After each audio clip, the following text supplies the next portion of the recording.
Oh my God, we don't have enough lead donors for this campaign.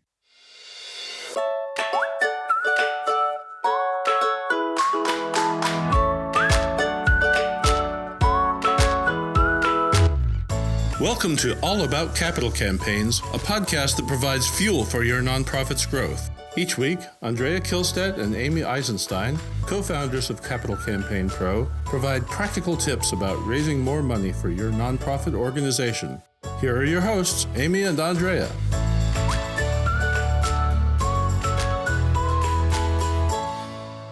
Hi, I'm Amy Eisenstein. I'm here with my colleague and co-founder, Andrea Kihlstedt.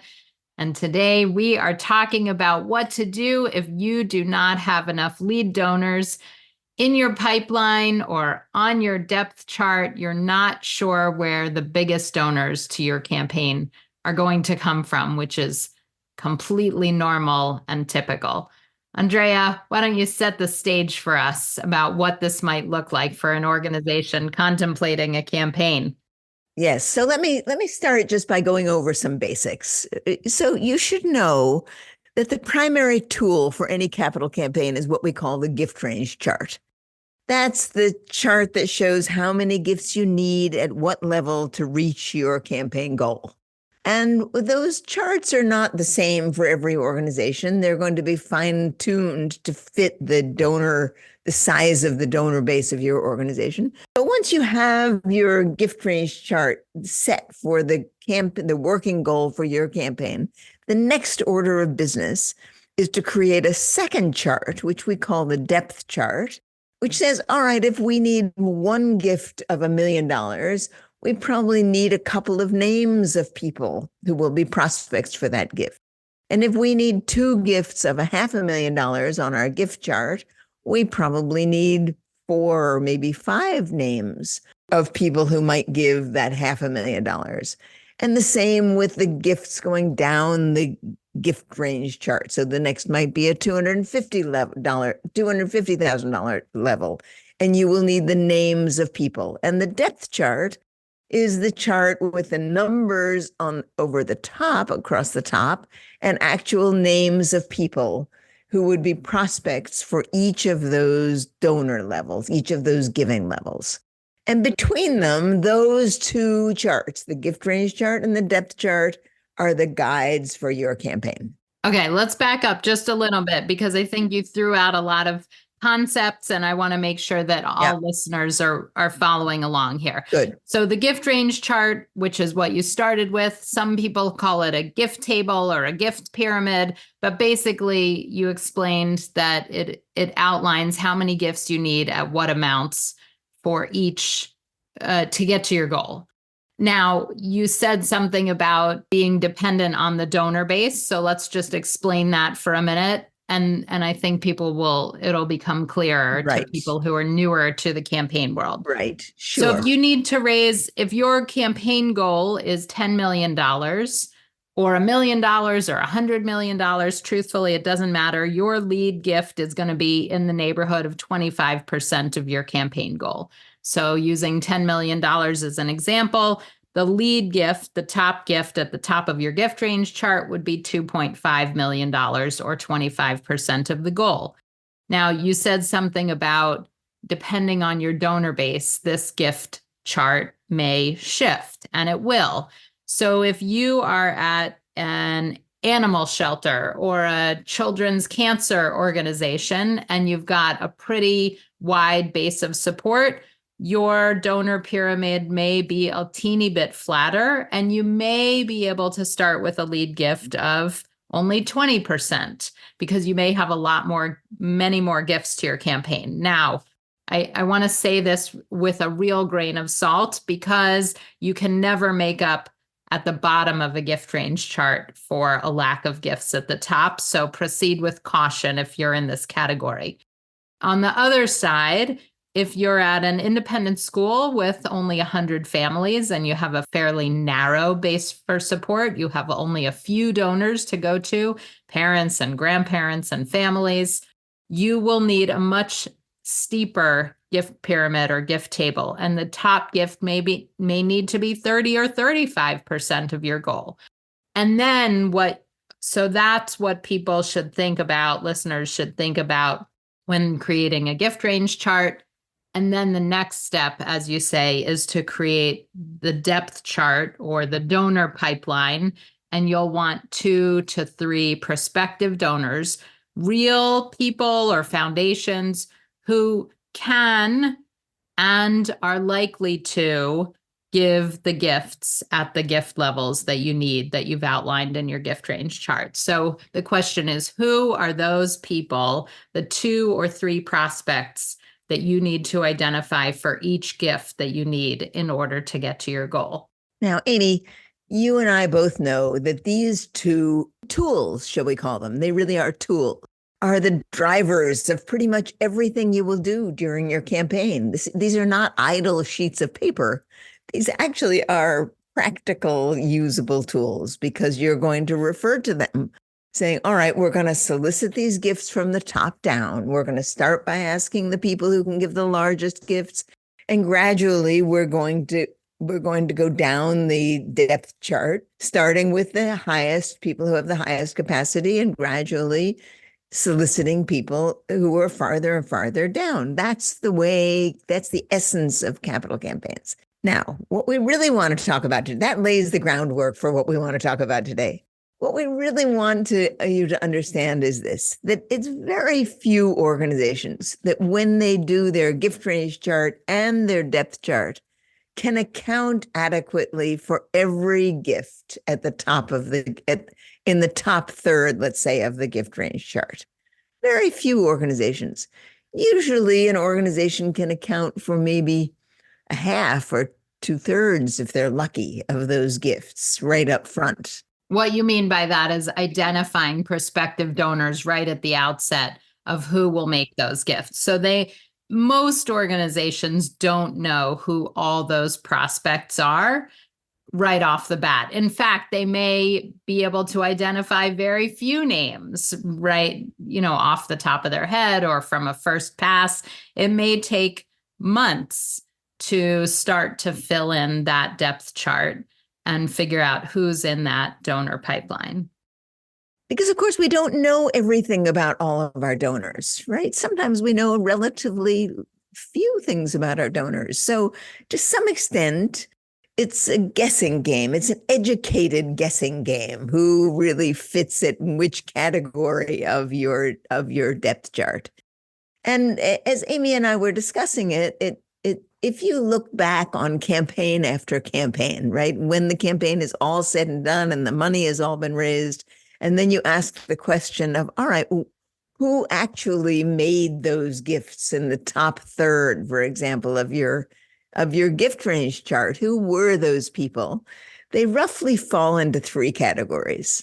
One category are people you have cultivated them. They have given to your organization generously over years. You had every expectation up right as you went into a campaign that they would be good prospects for some of those top gifts. And I would hope that before you go ahead with your campaign, you actually can identify some of those people. Right? It's dangerous to go ahead if you can't identify any of them. But let's say 1/3 of them, kind of looking back on the success of your campaign, 1/3 of them will be people you could point to right up front. Then maybe another 1/3 will be people that you thought would make a generous gift, but you really had no assurance that they had the capacity or inclination or a history of giving really at the top level of your charts. Now, some of those people will give multiple gifts to your campaign. You may ask them for a gift in the beginning. Perhaps they'll give $100,000 to help you purchase the land on which this building is going to happen.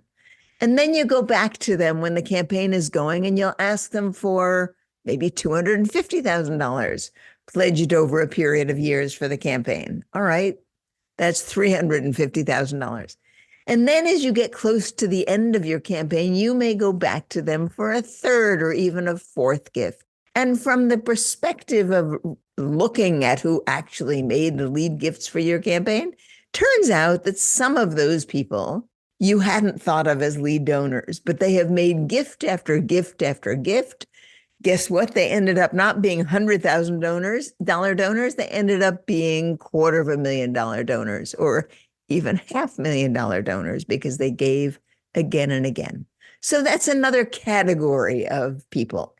Loyal donors who care about you, who don't see themselves perhaps as lead donors, but through the 3 or 4 years of your campaign, they kept right on giving. Lo and behold, if it didn't end up a big gift. And then the third category, right? So the first category of people you know and expect, the third category of people who are surprising, but you knew them. Third category are people that you may not really yet know very well. They may be on your radar in your community, but they may be very low-level donors to you. They may be high donors in your community, but not yet donors to you. They may be a relative of someone who is a significant donor to you, brought in by a relative. These are surprising, right? Because you really can't point to them up front.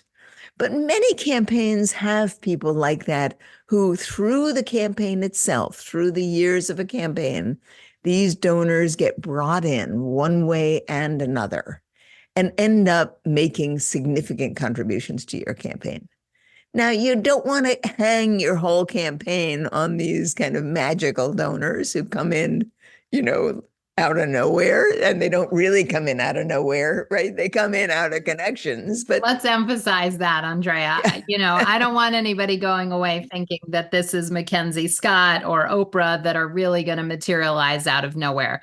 These are people that you're not aware of maybe at the beginning, early planning stages of your campaign, but that you do cultivate over a period of time and that you do engage.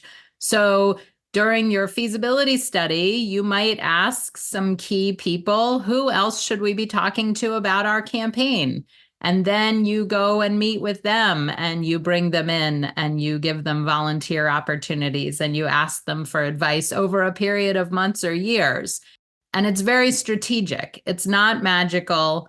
They don't materialize out of nowhere. You may not be able to point to them exactly at the beginning of your campaign, but once you look back, you'll see that over many months or years, you have cultivated these relationships. One of the things to think about is that the building of these relationships through a campaign is one of the things that sets your organization on firmer footing for fundraising going forward. Because those donors at the top of your donor pyramid, that top third, those top 20 donors, right, are people who are going to keep on giving to your organization. They're not going to stop. They're not going to give a campaign gift and then vanish. When they give a campaign gift, they invest in your organization. They want to see your organization succeed. So it's that attention to the top of your giving pyramid, that top third, that drives the success of your campaign and drives the long-term financial growth of your organization. I guess the point is that while it's okay not to know who all of the largest donors will be to your campaign at the beginning, in fact, you won't. I think that's the point. You won't. It's critical that you know who some of them are and you understand the process for working to build those relationships throughout the campaign. Most of the donors are going to be people who are making much lower level gifts already to your organization, even if you don't know that they have significant capabilities.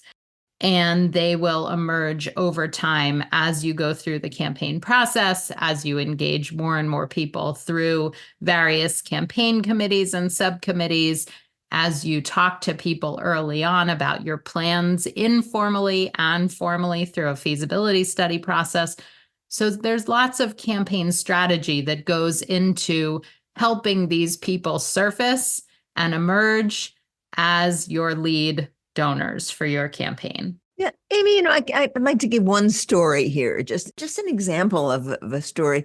Years ago, I did a campaign for one of these science centers, science factories, where kids come in and get to play with all kinds of things that are scientific games, right, where they learn about science. And a man decided he wanted to create this new science factory in his community.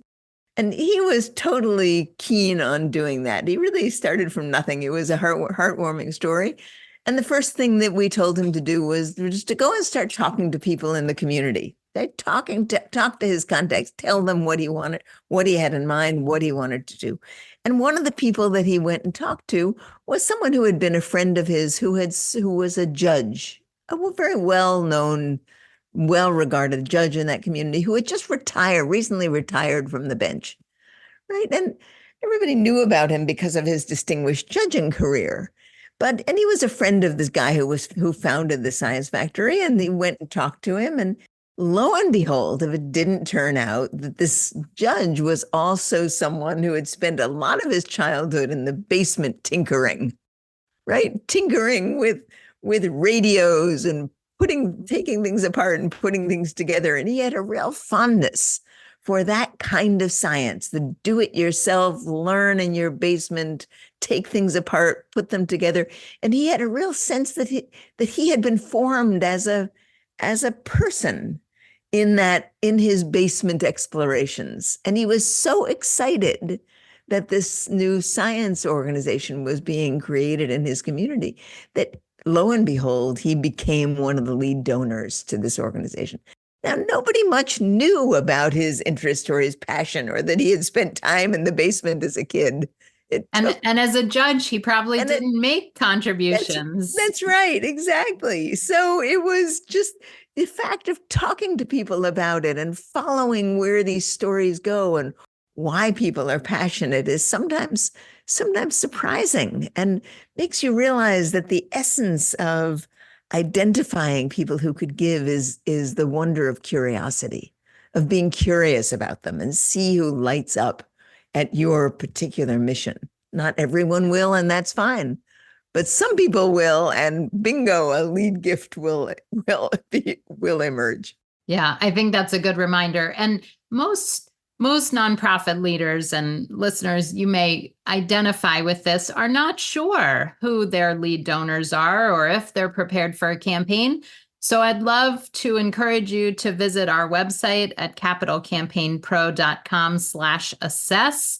And there is a readiness assessment that you can download and take to see how far along or how close you might be to being ready for a capital campaign. So again, head on over to capitalcampaignpro.com/assess, and you will be able to download our readiness assessment to see how close or far you might be to getting ready for a capital campaign.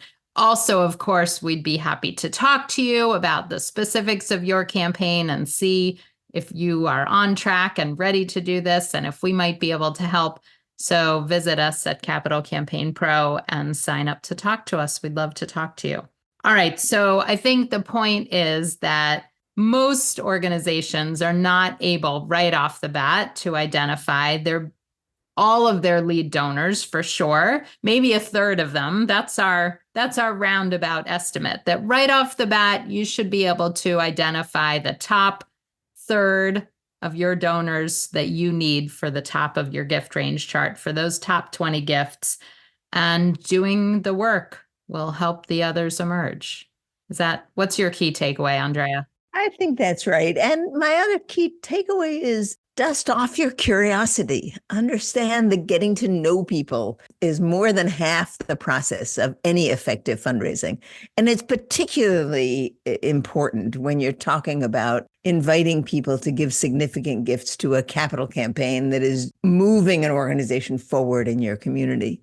So don't be afraid of talking to people. Talk to them, tell them what you're doing, tell them why you're doing it, watch for them to get excited. If they don't get excited, then that's fine. Maybe they know some people who would get excited, but that's the way real fundraising happens. Even at this high level, that's the way it happens. Excellent. All right. Well, thanks for joining us, and we hope to see you next time.